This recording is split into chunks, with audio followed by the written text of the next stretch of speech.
Back when it was built, the Titanic was one of the largest and most luxurious passenger ships, with high-class features like a grand staircase, a swimming pool, and a gymnasium. People thought it to be unsinkable because of its advanced safety devices. Its tragic sinking on its maiden voyage in 1912 proved it wasn't at all the case. It wasn't until 1985 that the Titanic's wreck was finally rediscovered using state-of-the-art sonar technology. Ever since, thousands of items have been recovered from the Titanic, many of them being put on display or sold for auction. Things like jewelry, a life jacket, a menu from the ship's restaurant, or even a sample square of carpet from the first-class stateroom have all baffled the public and told stories of the many on-board people. Scientists have even tried to come up with strategies to get the Titanic back up, not because they want to put it up for display, but so it can be properly studied, and more importantly, to stop it from getting more and more damaged at the bottom of the ocean. Some have suggested filling the wreck with ping pong balls to make it float, while others even considered injecting it with 198,000 tons of Vaseline. Another creative solution was proposed, the idea of using a giant claw or scoop to lift the Titanic. Nobody came up with this device. Using 500,000 tons of liquid nitrogen to trap it in an iceberg that would float to the surface was also considered, but all these potential strategies had to be eventually let go, since the Titanic is way too fragile to ever be recovered. As the Titanic's iconic bow railings are in danger of collapsing, metal-eating bacteria continue to chew away at the ocean liner's wreckage. An undersea exploration company plans to gather data about the ship's deterioration in annual expeditions. They hope this will help them learn more about the Titanic, and also more about the ecosystem that shipwrecks create. The over 100-year-old ocean liner is also being damaged by deep-sea currents daily. Some experts predict that the ship could disappear in a few decades due to holes in its hull. The deck that passengers crowded on as the ship sank has caved in. The gymnasium near the grand staircase has also fallen in, and a 2019 expedition found that the captain's bathtub, which became visible after the outer wall of the captain's cabin fell away, is no longer there. Those annual expeditions also gather data about the creatures living at the site, including crabs and corals. Surprisingly, many species have only been seen there at the Titanic wreck, so scientists are curious to find out more about them. The most famous out of all these creatures is the Halomonas titanicae. It's a bacteria, and it was discovered on the wreckage of the Titanic. What's interesting about this creature is that it's able to thrive in extremely salty environments. It's also been resistant to several antibiotics, unlike other types of bacteria. It's probably because of this superbacteria that the deterioration of the ship's iron hull happened so fast. The expedition will also look at the debris field and its artifacts. On the site, there are still traces of little personal items like clothes and luggage. One of the most interesting stories about Titanic artifacts is that of the passengers' shoes. Most of the Titanic items that have been lost at sea deteriorated or disappeared completely. But not the shoes. They seem to be able to resist the harsh conditions. On top of that, the leather in most shoes is perfectly preserved, probably because of tannin, a substance used in the tanning process of leather. It helped the shoes resist the damaging bacteria found underwater. All this exploring might have gotten you all excited. If that's the case, I have some good news to share. You might even be able to join the expeditions. To personally explore the Titanic, you have to plan ahead and apply to be a mission specialist with OceanGate, the company responsible for the journey. However, this experience does come with a high price tag of $250,000. Despite the cost, this once-in-a-lifetime experience is in high demand because of the limited spots available. If you can afford the exploration, you will have the chance to collaborate with renowned specialists in marine biology, oceanography, the Titanic, DNA, and the deep ocean. Accommodations and meals on the dive support vessel are also included, as well as training and guidance from specialists before and during the mission. Lastly, you don't even need to bring your own gear, as the expedition equipment is included as well. Sure, ships have evolved and modernized over the years, and these days we have technology that is way better than that available on the Titanic. But this ship remains an amazing piece of history because of its many unusual features, like the fact that the Titanic's whistle was loud enough to be heard over 11 miles away, or the fact that the ship's hull was painted with a special mixture of red lead and linseed oil, which was believed to be effective in preventing the growth of seaweed and other marine organisms. However, despite popular belief, the ship's iconic fourth smokestack was not functional and was only used for ventilation and aesthetics. Probably one of its biggest flaws was its number of lifeboats. Despite its size and luxury, the Titanic only had 20 lifeboats on board, which were not enough to save all of its passengers and crew once it hit the iceberg. The Titanic may be the most famous shipwreck, but it's not the only one. The fleet of Kublai Khan tells a similar story. This one was a large naval force commissioned by the Mongol ruler Kublai Khan in the 13th century. The fleet was intended to travel to Japan and establish the Mongols as powerful rulers in the region. However, in 1281, the fleet was supposedly caught in bad weather and was seriously damaged, with many ships being destroyed. Legend has it that the fleet was torn down by a massive typhoon that came to be known as the kamikaze, or divine wind. This strong storm was believed to have been sent by the higher spirits to protect Japan from the Mongols. The truth about its disappearance remains a mystery to this day. However, the wreckage of the fleet, or parts of it, appears to have been discovered in the 1980s by Asian archaeologists. They dug across the site and studied the remains of the ships at a location near Imari Bay. The shipwreck is, to this day, considered to be an important archaeological discovery. That's because it informed us how well prepared the Mongols were back in the day in terms of their ships. Another tragic story is that of the RMS Empress of Ireland. This was a British passenger ship that operated until May of 1914. This is when the ship was sailing from Quebec City to Liverpool, but it ran into the Norwegian collier SS Storstad in the fog off the coast of Rimouski, Quebec. The collision caused a large hole in the side of the Empress of Ireland, and the ship began to quickly take on water and sink. The crew and passengers were caught off guard, and many were unable to evacuate in time. In total, 1,012 people were lost in the disaster, making it one of the worst maritime collisions in Canadian history. Rescue efforts were hampered by poor visibility and the fact that many of the lifeboats were damaged or unusable. Only 465 people survived the sinking, and many of them were rescued by the Storstad, which had remained in the area despite its damage. The sinking of the Empress of Ireland was a national tragedy in Canada, and it led to changes in maritime safety regulations and the establishment of a Coast Guard. The ship still lies at the bottom of the St. Lawrence River, where it has become a popular dive site for enthusiasts.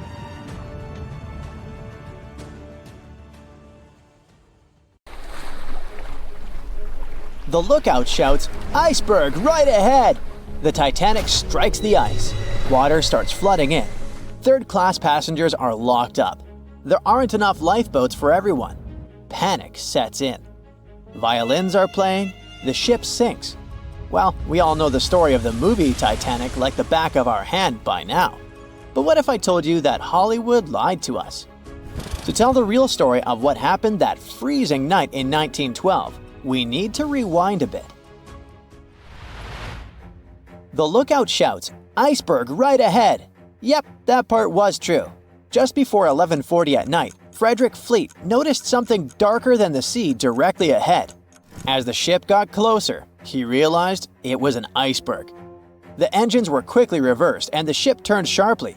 Instead of hitting it head-on, Titanic scraped along the side of the berg, sprinkling ice on the forward deck. If you remember, in the movie, Jack and Rose are having a romantic moment when they feel the ship shudder after hitting the iceberg. Everything shakes as if they were in the middle of a light earthquake. Some real-life passengers reported feeling something similar after the impact, but according to Titanic survivor Frank Prentice, it wasn't exactly like that. He said there was no impact as such, and it all felt more like slamming on your car brakes. The ship stopped, and that was that. Some people even slept right through the collision, confirming that there wasn't such an abrupt impact. Mr. Prentice, curious about what had happened, left his cabin and went out to the deck. When he got there, all he could see was a little ice on the surface, not the towering iceberg that Jack and Rose saw. But as we all know by now, the real damage happened below the waterline, where the iceberg had a jagged spur that slashed a 300-foot gash in Titanic's hull.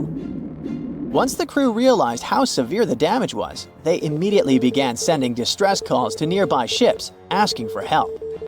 At some point in the movie, the radio operator goes to the captain and says there is only one ship nearby, the RMS Carpathia, which later ends up rescuing many passengers. But in real life, there were more ships around. It's believed that the SS Californian was only about 23 miles away. This ship might have actually seen the Titanic sinking, or at the very least, seen its rockets exploding high in the sky. Yet, for reasons we will never fully understand, they didn't try to help. Let's get back to the story. Now, people need to get off the ship. At 12:45, lifeboat number 7 was the first to be lowered. Just like in the movie, women and children were told to go first. But in reality, some women were hesitant and even refused to get into the lifeboats. Mr. Prentice said this happened mainly for 2 reasons. First, these lifeboats were high and passengers were terrified of the 70-foot drop from the deck to the ocean below. And second, most women didn't believe the Titanic would actually sink. It was called unsinkable after all. So the idea of getting into a lifeboat seemed pointless at the time. This mindset probably explains why Eloise Smith, a first-class passenger, recalled that there was no panic or chaos at first. Other survivors backed this up, saying that no women or kids were crying. But one thing that was indeed concerning, at least for the crew, was the possibility that the lifeboats might buckle under too much weight. This is one of the theories why the first few lifeboats left carrying only a fraction of their full capacity. Like lifeboat number 7, which only carried 27 people in it, even though it could hold up to 65. In total, Titanic had 20 lifeboats, which could carry about half of the 2,200 people on board that night. But that didn't happen. And now we know the passengers had no idea there weren't enough for everyone. As women were calmly getting into the first lifeboats, musicians headed up to the deck. Their only goal was to play and keep the passengers calm. That's a pretty well-known fact. But the real story is that some survivors said they never saw or heard the band. No violinists whatsoever. It's not like Hollywood misled you though.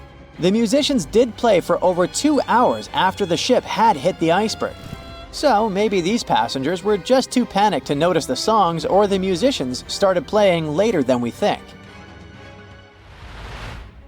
Now, it's time to talk about the terrible treatment that third-class passengers received.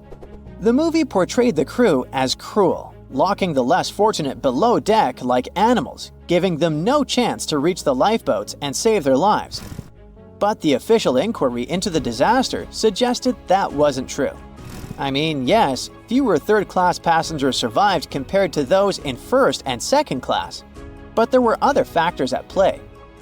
Many third-class passengers were reluctant to leave the ship, clinging to their belongings, and had a harder time making their way up from the cabins, which were at extreme ends of the ship.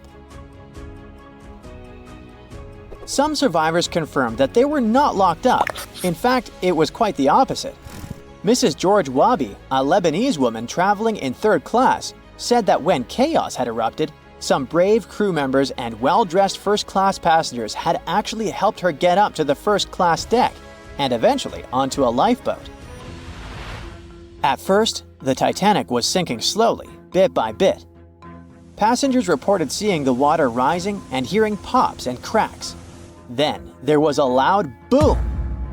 Some said there had been just one explosion, while others described it as a series of smaller explosions, which they'd thought had been the bulkheads giving way.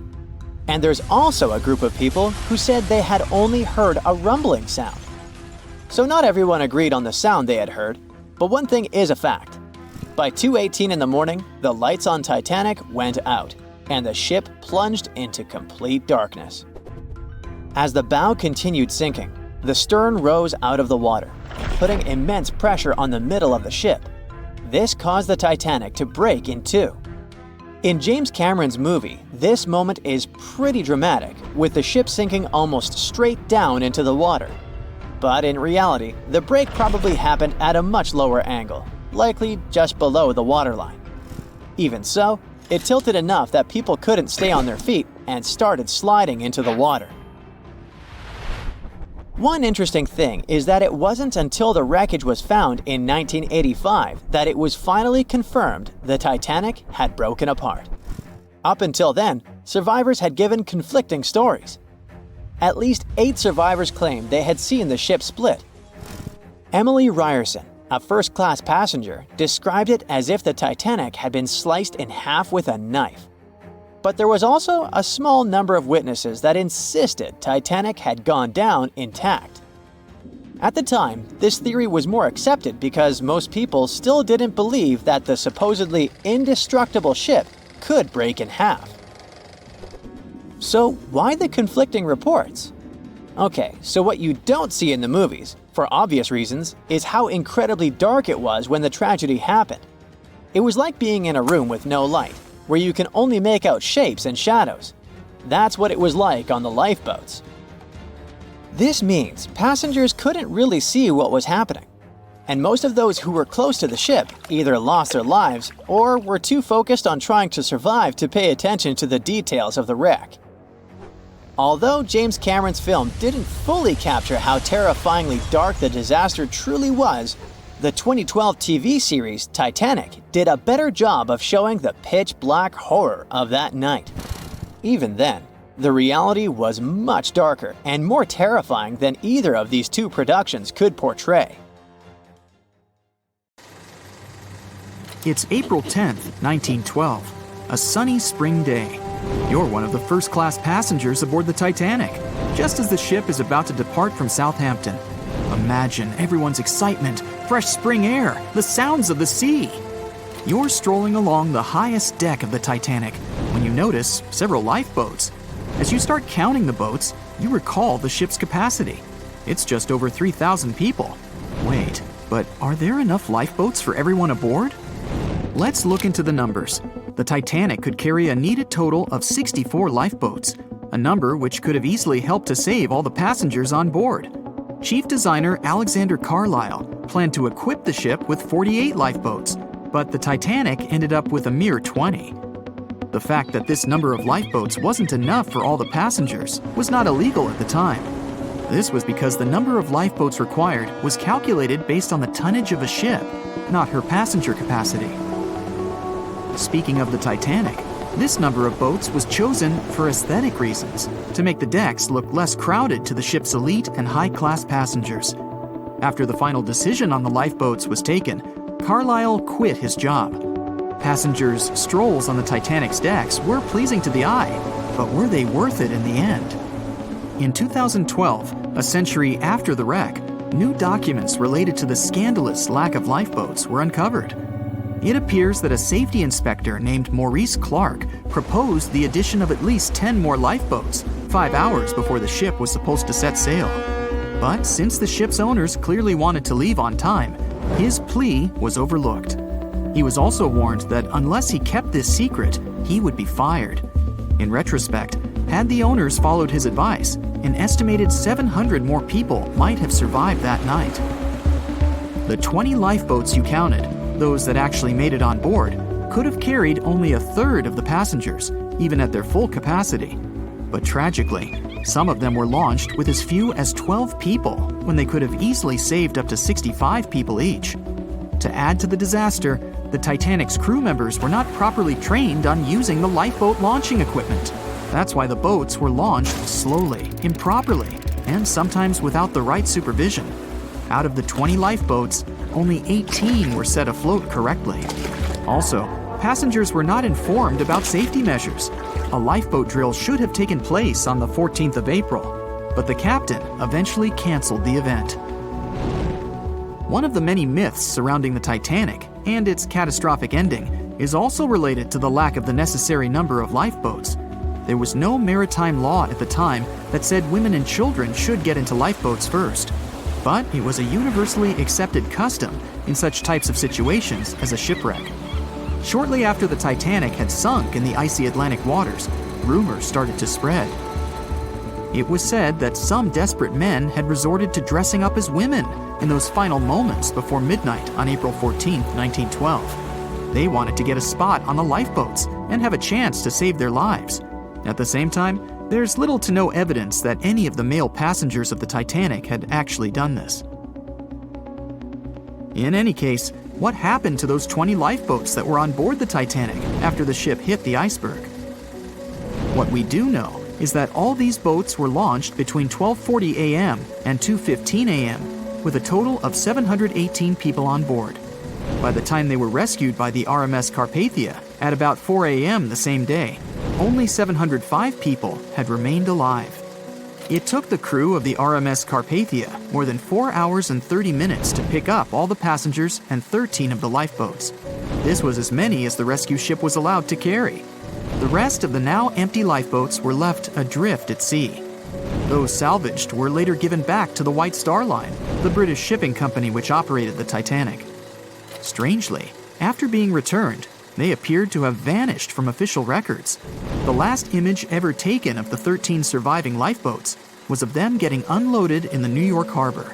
Sadly and ironically, that's where the Titanic was supposed to be on April 18, 1912. The lifeboats were then rid of their Titanic nameplates or any other markings that could have linked them to the ship. Some sources claim that the boats were eventually destroyed, but was this actually the truth? The fate of one particular lifeboat has been the source of much debate. Collapsible Boat A, the last one to leave the ship, was retrieved by the RMS Oceanic a month after the crash. At that time, it was a shocking 200 miles away from the spot where the Titanic had sunk. Also, in the boat, there was a wedding band engraved with the words "Edward to Gerda," a sad omen to a couple that were lost at sea after managing to escape the sinking Titanic. Later identified as Edward and Gerda Lindell, the couple was traveling from Sweden to the U.S. to relocate. Some accounts claimed that Mr. Lindell did, in fact, make it to Collapsible Boat A, but his wife wasn't as lucky. Neither were ever seen again, and the wedding band was eventually sent to Gerda's father. The recovery of Collapsible Boat A was recorded in both photographs taken by the crew on board the RMS Oceanic and by a detailed handwritten account of a fellow passenger. They claimed that the lifeboat had looked more like a piece of wood carried by the waves than an actual boat. The first lifeboat to depart from the Titanic was Lifeboat Number 7.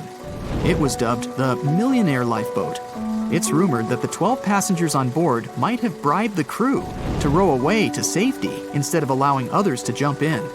In 2015, some of the items recovered from this lifeboat, including a lunch menu, a ticket, and a letter from one of the passengers, were auctioned for up to $70,000 by a New York auctioneer.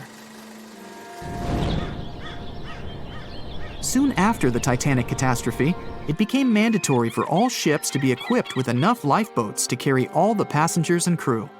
It's more likely that the Titanic lifeboats, being relatively new equipment at the time, were refitted to be used on other ships, such as the RMS Olympic, which was the Titanic's older sister. Some of them may have been sold off to private collections, or even left to rot. After all, they were seen as a source of bad luck, and most people were unwilling to use them again on other ships. Unfortunately, all the information about their whereabouts is hard to confirm now.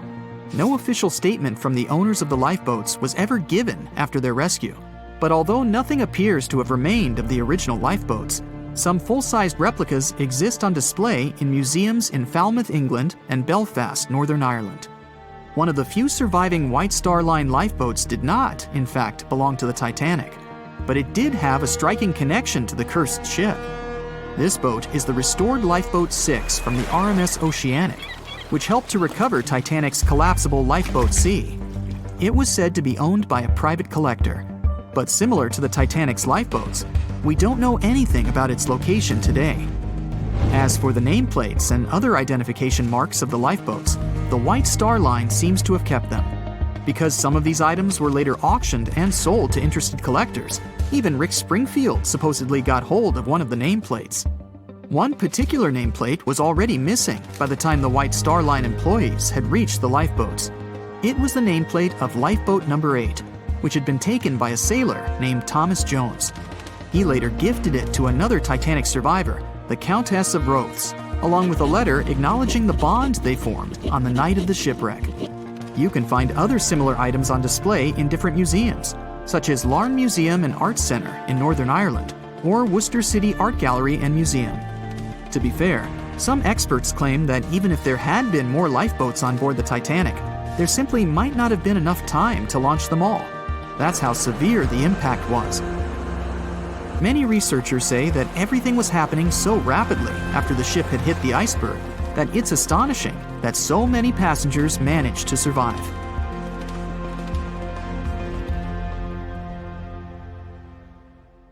John watched on in disbelief as he drifted away on a piece of wood. In the freezing waters of the Arctic, slowly drifting away. John looked upon the vessel he had worked and lived on as it raised its enormous bow high into the sky, then broke in half, causing a sound that only a crack of lightning could replicate. Distraught and dumbstruck, believing that he, and he alone, knew the dark truth behind the demise of the unsinkable ship, the Titanic.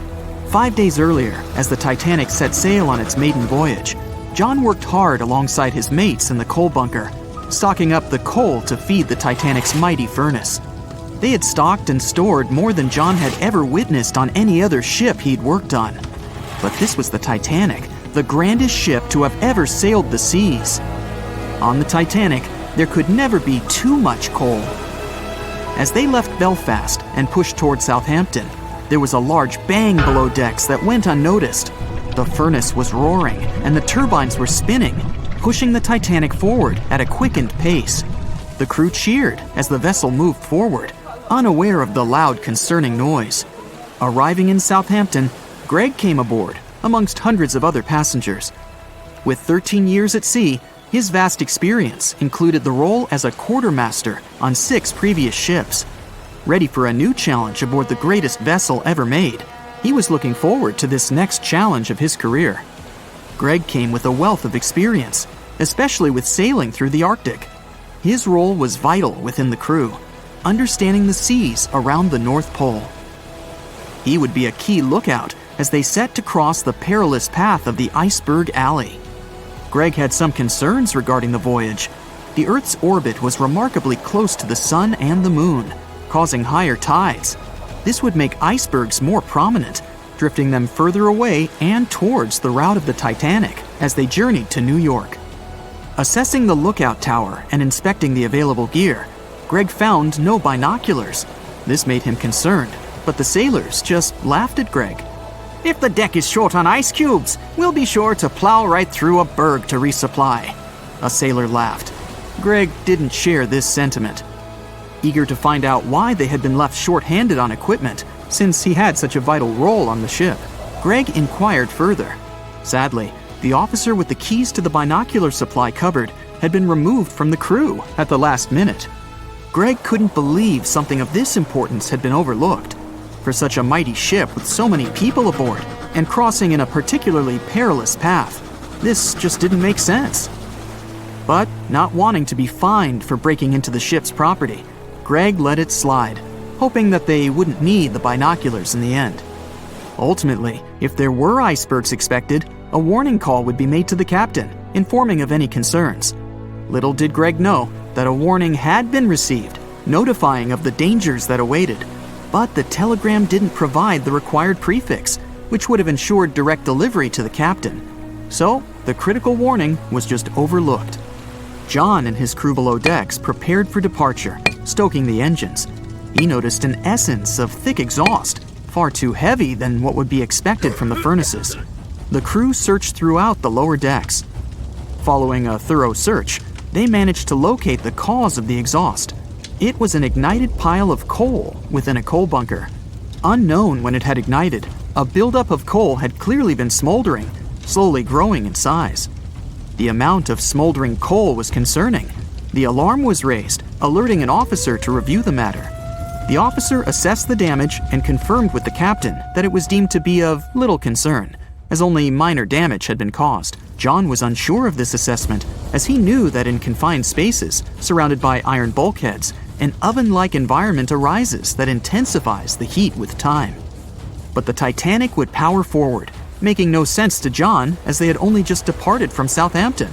He was sure they would have turned back. John and his crew were ordered to shovel the already lit coal into the furnace and continue shoveling until all the smoldering contents would be contained. It was a possible but painstaking task that could take the entire journey. The continuous intake of coal would ensure the turbines would spin at a constant, accelerated pace, not what the Titanic was designed for. It was meant to be a luxurious passenger liner and not for breaking speed records. However, the crew would find enthusiasm in not only acknowledging the Titanic as unsinkable, but also as the fastest. John and his crew continued to shovel the coal into the furnace for several days. The temperature within the bow was becoming hotter every day. The bulkhead's contained heat was so severe that it became weak at the seams in the iron walls and rivets. 2 more days, lads, just 2 more days. John was laughing, trying to raise the spirits of his mates as they were working tirelessly. But as they were all laughing, joking, and looking forward to dry land, they unknowingly approached their final destination. The Titanic was speeding through the calm sea. Greg looked ahead, above in the lookout tower, keeping a keen eye out as they were in iceberg territory now. Even though the way seemed clear, false horizons could occur, creating confusion about how far objects in the distance truly were. As they were traveling in the Gulf Stream waters into the colder Labrador Current, air columns cooled from the bottom upwards, creating a thermal inversion. This incredibly high air pressure ensured fog wasn't present, providing a deceptively clear outlook. But the thermal inversion can also create optical illusions, showing the horizon further away, appearing higher in the distance, or masking whatever objects that could come before it. These false horizons could easily hide any icebergs that could be approaching. Greg knew the perils of a calm sea in the Arctic, preferring the rough waters, where it's easier to detect icebergs within waves. Peering from the lookout, Greg was looking towards the dark abyss ahead. Suddenly, within 1 mile directly in front, a formidable image quickly emerged from the dark waters surrounding. Iceberg, right ahead! Greg yelled to his mate, who quickly called to the helm and directed them to steer hard to starboard. The helmsman received the call. In the heat of the moment, he turned the wheel counterclockwise. He then realized he'd turned the wheel the wrong way and quickly went in the opposite direction. The ship aimed towards the iceberg, veering to the port side whilst reducing speed. Although there was a delay in turning the wheel, since there was a short distance from the signal and the fast pace that they sailed at, it may not have made a difference. As they approached the iceberg, it appeared as though they'd miss it, but over 87% of an iceberg is underwater. And as they came along the side, the hidden ice underneath hit the port side bow, piercing the side of the hull with a 12-square-foot tear. The ship shook, with all aboard aware that something was amiss. Amongst the confusion and fear, they were oblivious of the damage. As they gathered their bearings, 6 out of 16 compartments were quickly filling up with seawater. The hull could only withstand 4 compartments filling before sinking. Time was ticking as the Titanic made its descent into the depths. The weakened bulkhead with heated steel pillars and rivets broke under the pressure and sudden change of temperature from the ice-cold water. The call was made to abandon the ship. Lifeboats were prepared to be released, while help signals were sent out to nearby ships. The radio operator was guiltily sitting, constantly calling out to a nearby ship that had been in contact with the Titanic recently. There was steady communication with this ship over the past few days, providing warnings of icebergs since the Titanic departed from Southampton. The final warning message received was just 1 hour ago. Upon receiving the final warning, the operator ignorantly responded, "Shut up," with the assumption that their warnings of icebergs were pointless. Following this unfortunate response, the ship turned their radio off and provided radio silence. The closest ship that was responding to their distress signals was 500 miles away, too far to provide any assistance in time. There were countless mistakes that caused the Titanic's watery end, whether they contributed directly or from sheer ignorance. The most tragic of them was the number of people aboard the ship, 2,224 of them. There were only enough lifeboats provided to rescue 1,178, barely half of the people. April 14th, 1912. The Titanic crashed into a huge iceberg and sank. Yep, we've covered that. But what if this time we use the ice to bring the ship to the surface? This requires several thousand feet of wire mesh and a lot of liquid nitrogen. Our goal is to put the Titanic in a huge block of ice that will raise the ship to the surface. Now to do this, you need to wrap the wreck in a wire mesh and cover it with liquid nitrogen. The first problem you face is the inability to wrap the ship completely. You need to somehow lift the ship a little to put the mesh under it. Let's say that by some miracle you manage to do so. Next, you need to transport hundreds of large tanks of liquid nitrogen. You're underwater, opening the tanks, and it's so cold that the icy water of the Atlantic Ocean looks like it's boiling. The nitrogen just sizzles, dissipates, and certainly doesn't create a block of ice around the mesh. Alright, new attempt. Raise the Titanic with the help of huge magnets. For this, you need a large cruiser and some powerful magnets. You attach thick cables to the magnets and lower them to the bottom. Bright projectors illuminate the black ocean depths. Parts of the wreck are visible.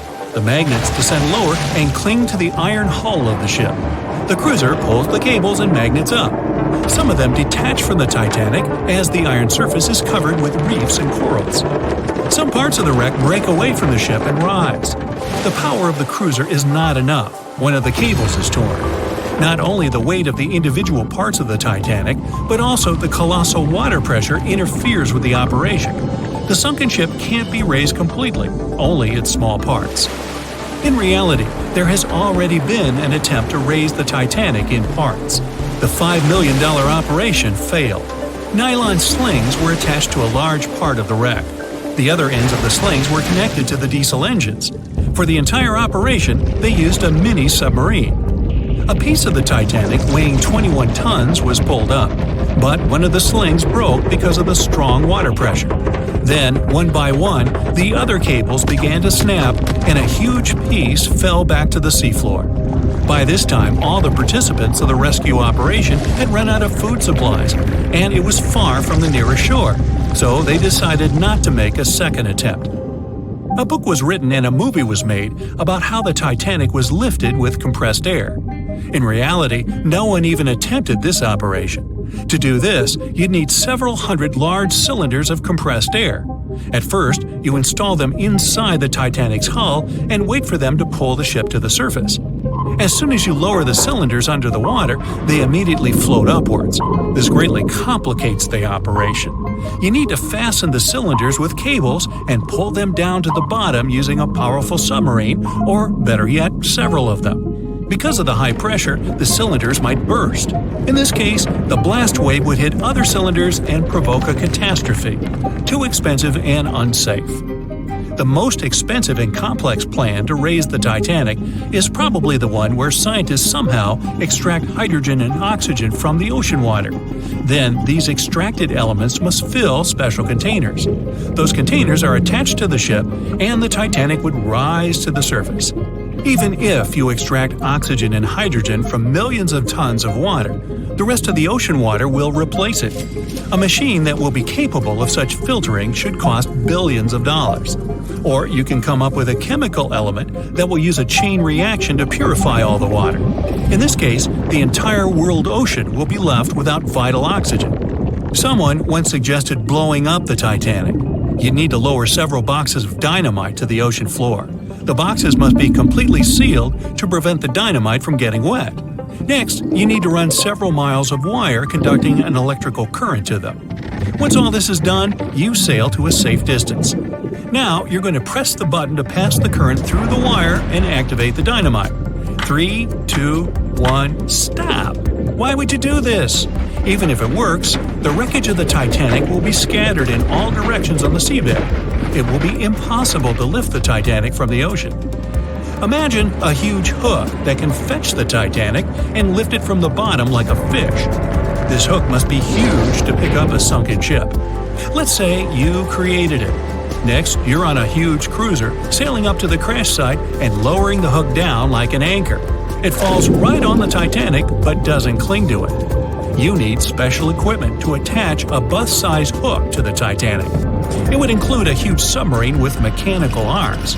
To build such a device and make it work under enormous pressure is already next to impossible. But let's say you finally managed to hook the Titanic. It's then you realize the cruiser doesn't have enough power to lift the ship, weighing more than 50 tons, and the hook that adds about 10 tons more. To complete your task, you'll need a few more cruisers and a few extra $1 million. Once hot wax cools, it hardens and floats on the water surface. What if we deliver it to the ocean floor and pour it inside the Titanic? This may work, given that wax is not an expensive material. So you melt the wax, pour it into strong tanks, and pull them to the bottom with the help of a submarine. The tanks can withstand enormous pressure, and the submarine has enough power to lower the wax to such a depth. The containers are placed inside the Titanic. Through a remote control, you open the containers, but the wax doesn't pour out. The deeper you go, the colder the water gets. While you were delivering the containers to the ship, the wax was cooling down and getting solid inside. Several containers are pressed against the top of the ship, but it's not enough to lift the Titanic. Other containers simply float away to the surface. And even if the containers were thermostatic and kept hot inside all the time, once released, the wax would solidify in an instant. There would just be no time for it to spread and cover the Titanic from within, so it would just float up as well. Alright, you fill several large and sturdy bags with Vaseline. This substance acts just like wax in the cold. It gets solid and floats. You want to put bags all over the Titanic and just wait for the Vaseline to bring it up. You load the bags into the submarine and descend to the ocean floor. Some parts of the ship can't be reached because of the clinging corals. You decide to unload all the bags in one place, but as soon as you take Vaseline out of the submarine, the bags tear due to the strong pressure. Solid pieces of Vaseline float up, pushed by the water. Mission failed. The craziest idea is to fill the Titanic with millions of ping pong balls. Small plastic balls filled with air should push the ship to the surface. But as soon as you start to lower them to the bottom, the plastic immediately flattens and all the air from the balls pops out. You can deliver the balls inside a submarine, but once you put them inside the Titanic, the pressure will crush them again. Also, you can create balls made from strong ultralight material and fill them with air. In this case, you will need much more money. As soon as you put the balls inside the ship, some of them will immediately slip through the holes in the ship, and the remaining ones won't be enough to lift the wreck weighing more than 50 tons from the bottom. Well, to study the Titanic, you don't need to go down to the ocean floor. On the internet, you can find a detailed 3D map that shows the wreck site, as well as the ship itself on the seabed. To get a realistic picture of the Titanic, researchers used sonar technologies and underwater robots, which took more than 10,000 pictures of the sunken ship. So, what do you think? Leave it alone? Yeah, me too. The cause of the Titanic crash was an iceberg, or so we've always been told. But new research has come to light that debunks this theory. On April 15, 1915, Titanic, the biggest ship of its time, completely disappeared under the ice-cold surface of the Atlantic Ocean. It's hard to believe that such a massive and expensive creation could be destroyed by one simple iceberg, right? Well, recent findings suggest that the real cause of the disaster was a fire, not an iceberg. For over 3 decades, journalist Sinan Maloney has dedicated himself to studying the sinking of the Titanic. During his research, he made a significant discovery that shed new light on the well-known story. Maloney discovered a massive black spot on the hull of the Titanic, which measured an impressive 30 feet in length. He found it thanks to an unpublished album of photographs that showcased the construction and preparation of the ill-fated ship's first and final journey. Can you believe that most probably the fire on the Titanic had been burning at extreme temperatures for 3 whole weeks before anyone noticed it? Crazy, right? Apparently the high temperature corrupted the metal, making it 75% weaker. That's why the iceberg was able to make a hole in the ship. If not for the fire, the Titanic might have survived the crash because the iceberg apparently hit the exact spot we are talking about. And this is only one link in the chain of incredible coincidences that brought the Titanic down. The people in charge of the Titanic knew about the fire and knew the ship shouldn't have set sail. But they didn't want to go bankrupt and cancel the trip, especially since there was a coal shortage due to miners being on strike. The trip was already sold out, and there were no alternatives. Other ships canceled their trips due to low demand. Everyone wanted to board the Titanic, so the management bought up all the coal they could find, even from other ships, and set off. It was all about making money. To hide the truth, they turned the ship's hull so that the marks weren't visible from the dock and faced the sea. This way, the passengers wouldn't see them. Here's another sad twist in the Titanic's story. Back then, there weren't any sonar systems to detect danger, so specially trained people had to watch out for threats using binoculars. But the binoculars on the Titanic were locked away in a special compartment, and the only person with the key, Second Officer David Blair, was replaced last minute before the ship took off. He forgot to hand the key over to his replacement. This mistake wasn't discovered until 3 days later when the ship was already at sea. If they had the binoculars, they might have seen the iceberg in time and avoided the crash. But even if they had the binoculars, they might not have been able to avoid the crash because the Titanic was going faster than it was supposed to. They were behind schedule and didn't want to ruin the ship's reputation, so they were going way beyond the speed limits the ship's construction could sustain. One of the biggest mistakes made on the Titanic was the decision to not include enough lifeboats. Even though the ship needed around 60 of them to contain all the passengers, it was only equipped with 20. The designer, Alexander Carlisle, had initially planned for 48 lifeboats, but this number was reduced for aesthetic purposes. Apparently, having too many lifeboats would have made the deck look too cluttered. These 20 boats were only able to hold a third of the passengers on board, which was not nearly enough to save everyone in the event of an emergency. What's even more shocking is that this number of lifeboats was technically legal at the time. Regulations for lifeboats were based on the tonnage of the ship, not the number of passengers. This means that even though the Titanic was carrying thousands of people, it still met the legal requirements for lifeboat capacity. Another serious mistake made by the crew was the decision to cancel the lifeboat drill scheduled for the day of the disaster. Lifeboat drills were standard practice on ocean liners at the time, but for no apparent reason, Captain Edward John Smith chose to cancel it. This meant that passengers were not prepared for an emergency, and the crew was not adequately trained to handle the situation. When the ship hit the iceberg, chaos ensued, and it took over half an hour to launch the lifeboats instead of the usual 10 minutes. Some folks put the blame on Captain Smith for the fact that the first set of lifeboats left partially empty. The very first lifeboat, which had seats for 65 people, only carried 27 passengers. There is an objective reason for this. At the beginning, people were reluctant to abandon the ship and didn't understand the gravity of their situation. In 2012, researchers uncovered that Captain Smith failed his initial navigation exam. Although he eventually passed, some people wonder if this could have played a role in the disaster. During the Titanic's final moments, the crew attempted to send out distress signals to nearby ships, including the Californian.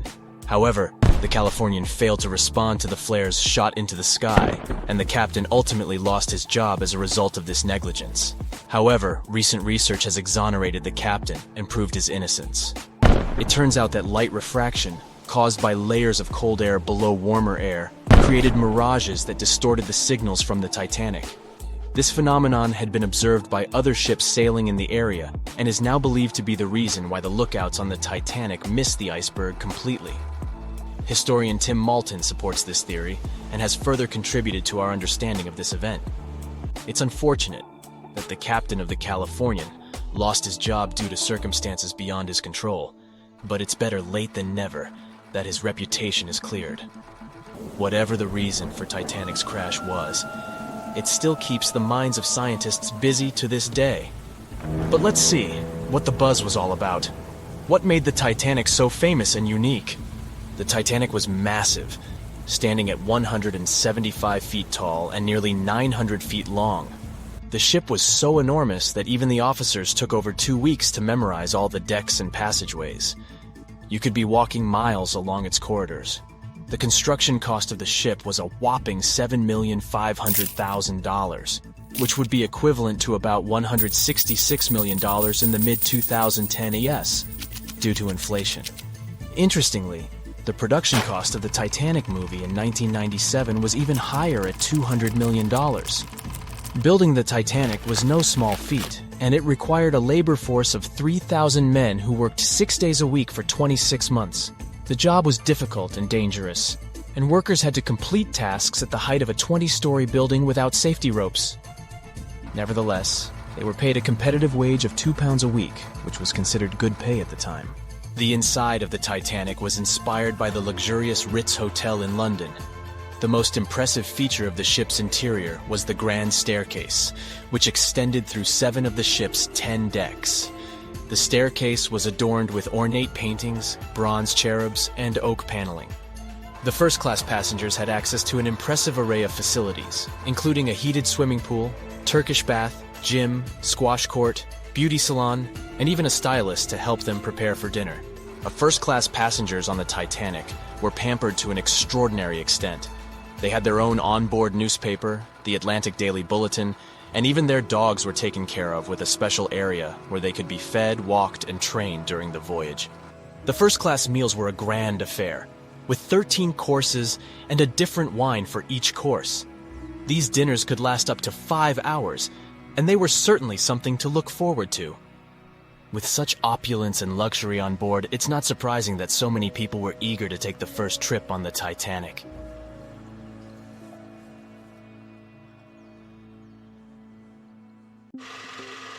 We know Titanic from so many stories, even a movie, but now we have its first full-sized digital scan. And nope, it's not like those models from before, where we mostly imagined what the ship was supposed to be like. This time we got a real digital scan. A team of experts really mapped the deep-sea floor around the Titanic together with the ship itself. We basically got a 3D view of the entire wreck, which is like going deep down beneath the ocean's surface and seeing Titanic as if all the water has been drained away. So, the story of the wreck started in 1985, 73 years after the Titanic went down. The explorer named Robert Ballard stumbled upon it somewhere between 2 submarines that also went down in that area. He was actually on a different task back then, so he didn't even have time to explore the ship properly. But as he was searching for the submarines, he realized how ocean currents affect sinking debris. He noticed the heaviest object sank quickly and left a trail of debris behind, the trail that followed the currents. Using this knowledge, Ballard made a hypothesis the Titanic had broken in two and left a debris trail as it sank. Before he found the wreck, everyone thought the ship just went down in one piece after hitting an iceberg. So everyone knew where the ship was so the adventure could start, or not. It was hard to explore it. The ship is enormous, and the dark depths of the ocean make it really difficult to capture its whole body in one go. So we mostly relied on glimpses of the decaying ship, and had to settle with teasing scattered parts of the whole picture and filling it up with speculations and stories. But in the summer of 2022, we finally got something different. A team of experts from Magellan Loaded, a company specializing in mapping the deep sea, teamed up with Atlantic Productions, who were making a documentary about the project. They embarked on a mission to capture the complete view of the Titanic. They used submersibles. Those are vehicles that go underwater, remotely controlled by a team of skilled explorers. These submersibles dove deep into the ocean. It wasn't an easy job. They spent over 200 hours collecting information about the entire length and breadth of the wreck. It was like a real-life treasure hunt. But instead of finding gold and jewels, they took something even more precious. Over 700,000 images of the Titanic from every angle possible. Yup, they took photos of every tiny part of the ship, even the not-so-interesting bits most of us would usually skip. Even mapping the muddy parts was an important part, because it helped fill in the gaps between the more exciting things they discovered. And this was a way for all of us to finally get a detailed 3D reconstruction. Even though it's been more than 100 years, you can still recognize the bow of the Titanic, covered in rust that hangs down like stalactites. On top of the bow is the boat deck, where a big hole gives us a glimpse into the empty space where the grand staircase once stood, like a window into the ship's glamorous past. Its stern is now a wild mess of twisted metal. As the Titanic went down, this part collapsed and spiraled into the seabed. The bow and the stern ended up separated by about 2,600 feet. there's a vast field of debris surrounding this giant stuck on the seafloor. This debris is like a scattered treasure trove, full of intricate metalwork from the ship, statues, and even unopened champagne bottles. There are also personal belongings that went down together with the ship, like dozens of shoes resting across the seafloor. It was a tough task to do, go down and take all those pictures. It may not sound that hard at first, considering it was the vehicle that really immersed itself into such deep parts of the ocean, not the people. But studying the ocean is hard. We haven't explored, mapped, or even seen over 80% of it. The conditions are harsh, and the pressure becomes more intense the deeper you go. And their vehicle had to dive down to nearly 13,120 feet below the surface. That's like 12 Eiffel Towers stacked on top of each other. Plus, you have strong currents in that area, so it was probably like trying to navigate through a watery maze. And submersibles weren't supposed to touch anything. Even the slightest wrong step can damage the wreck that was already so fragile. It seems like the Titanic is frozen in time, so it will always be there waiting for us. But in reality, it's slowly disappearing. It's pretty obvious that the ocean water ruined it considering how long it has been down there. But it's not just that. The wreck itself has become a home for a specific type of bacteria Halomonas titanicae that even got named after the famous ship. These bacteria have a special ability. They can survive inside rusty formations known as rusticles. They kind of look like icicles, those spikes of ice that form when water falls from something and freezes. These bacteria have a taste for iron, which is abundant in the ship's hull. For them, it's like a real buffet down there. And as time goes by, these bacteria will keep eating away at the iron in the ship, bit by bit, until one day the feast comes to an end and the whole ship is gone. It's like a slow but steady recycling process. So this 3D model we got because of the hardworking team and technology comes at the best time because we never know how much time we have left with exploring the famous wreck.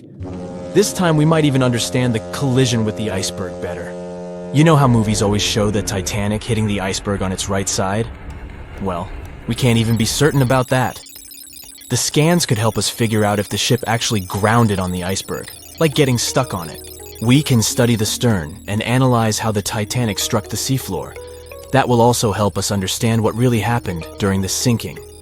Maybe we'll get a chance to discover if there was really a strong fire that sealed the fate of the Titanic. One theory says that the coal fire had been raging for a whole 3 weeks before the ship even took its first and last trip. And this could have made its hull weaker, which means most of the work was done. The iceberg just delivered the final blow, if there even was an iceberg, as some people wonder. There's an alternative theory they suggested where the Titanic may have actually hit a hidden mass of pack ice instead of a typical iceberg. Pack ice is made up of large sheets of ice that float near the ocean's surface and can be difficult to spot. They believe this pack ice might have drifted into the Atlantic from the Arctic Ocean. According to one professional mariner, Captain L.M. Collins, that stands up with that idea. If the Titanic had struck a regular iceberg, the ship would have sunk much more quickly than it did. And since the Titanic managed to stay on the surface for a relatively long period of time, less than 3 hours, maybe this was a different type of collision.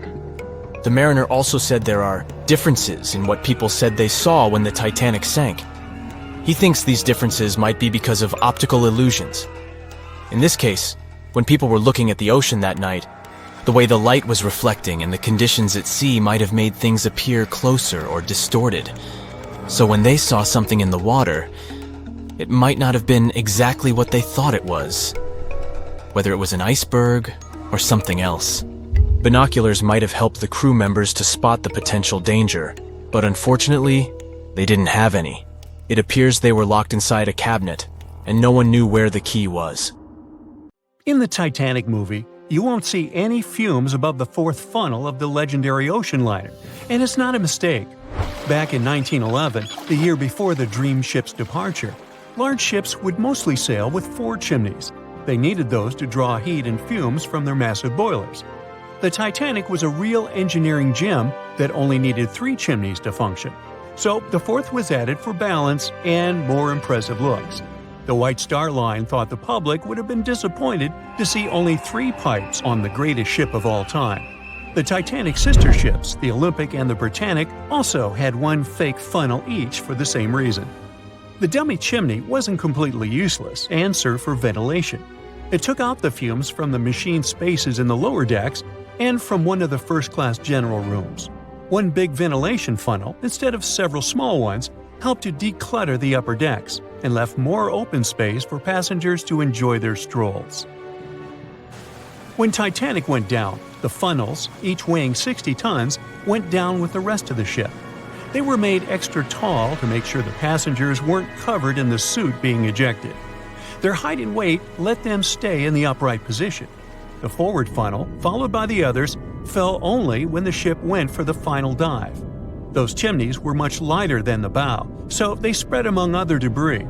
The light material they were made of flattened once it hit the bottom, and the iron-eating bacteria living deep down took care of it later. The bow of Titanic remained intact when it hit the seabed, but the stern was completely mangled. When the famous ocean liner hit that iceberg, things got really messy. It took the future movie star a whole 2 hours and 40 minutes to submerge completely. The collision let water flood 6 out of 16 watertight compartments. As the water gushed into the starboard side, the ship started to tilt down in the front and a bit to the right. By midnight, the damaged compartments were spilling water into others, and it was chaos because these compartments were only watertight horizontally. Soon enough, water started flooding through the anchor chain holes, and by 2 a.m., the bow was sinking, and the stern's propellers were lifted out of the water. The ship kept flooding until the moment the bow went underwater, and the stern shot up almost 45 degrees. The weight of those massive propellers stressed the ship's midsection. The steel just couldn't handle it and failed. Survivors described that moment as some loud noise, like breaking china or falling gear. That was the Titanic's upper structure giving in. By 12 past 2 a.m., the bow and stern were only connected by the inner bottom structure. Minutes later, the bow, weighing almost 16,000 tons, broke loose from the stern. The stern rose sharply to an almost vertical position and started sinking slowly. By 2:20, it disappeared underwater. The bow was cruising down at about 13 miles per hour and had hit the ocean floor almost a half an hour before the stern. The two parts of the Titanic now lie 2,000 feet apart, pointing in different directions. The bow remained mostly intact, just covered in mud. The stern turned into a tangled wreck because of the implosions it went through during the descent. The air trapped within the structure just couldn't handle the increasing pressure of the water deep down. Signal rockets played a big part in the Titanic's tragedy. When a ship goes down, you're supposed to shoot up red flares to signal trouble. But someone decided to stock Titanic with white lights instead of the usual red ones. So when the ship smacked into that iceberg, the crew fired off white flares. The SS Californian was passing nearby, and his captain knew the Titanic was in a dangerous iceberg zone. The crew didn't spot the sinking Titanic, but they sure saw those white rockets.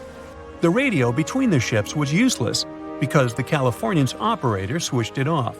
The captain had a gut feeling something was off, so he flashed a Morse code light signal at Titanic. But he received no reply because the Titanic had already gone underwater. There was another ship, Samson, sailing alongside the Titanic. It had plenty of illegally hunted frozen seal meat from Canadian waters abroad, so it was sailing with lights off to remain unnoticed. When they saw the Titanic's white rockets, they thought it was the Coast Guard and zoomed away. Samson didn't have a radio, so they couldn't find out about the ongoing disaster. The crew got the news about Titanic only when they got to the coast of Iceland the following month. There have been many theories to explain the Titanic tragedy, and one of the recent ones says that there was a fire involved. An Irish journalist went full detective for decades, digging into the mystery, and stumbled upon a game-changer.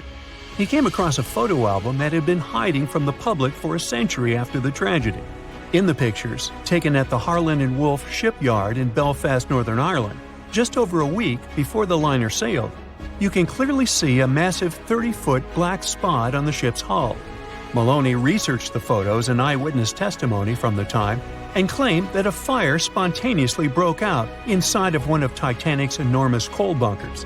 It was raging for a whole 3 weeks and messed with the metal, critically weakening a crucial segment of the ship's hull. Back then, most ships had just one hull, so it was the only skin the Titanic had. That's why the iceberg managed to punch a hole through the ship so easily. If it hadn't been for the fire, the Titanic might have shrugged off that iceberg collision. The company operating the liner knew about the fire, but they decided to conceal that fact. They didn't want any negative stories in the press as they faced some serious competition in transatlantic voyages. The Titanic was sold out, so they stocked up on coal and made it sail. The moon might have also played a role in the sinking. Our satellite heavily affects tides on the Earth. The closer it is to our planet, the stronger the tides are because of the increasing gravity of the moon. Back in 1912, the moon was so close it made several glaciers in Greenland break apart. Massive chunks of ice that broke off from the glaciers started floating south. The supermoon event came just 6 minutes after a spring tide. During new and full moons, the alignment of the moon, the Earth, and the Sun makes their combined gravity reach its peak.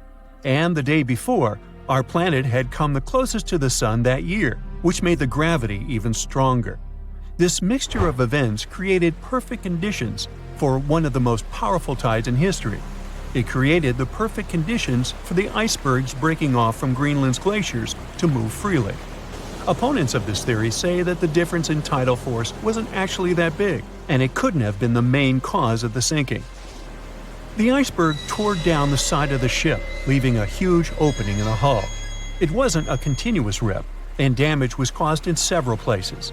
Some experts believe the ship would have survived the iceberg if it had hit head-on. The Titanic had watertight compartments designed to prevent flooding in case of a collision. Only the first 3 or 4 of these compartments would have been flooded.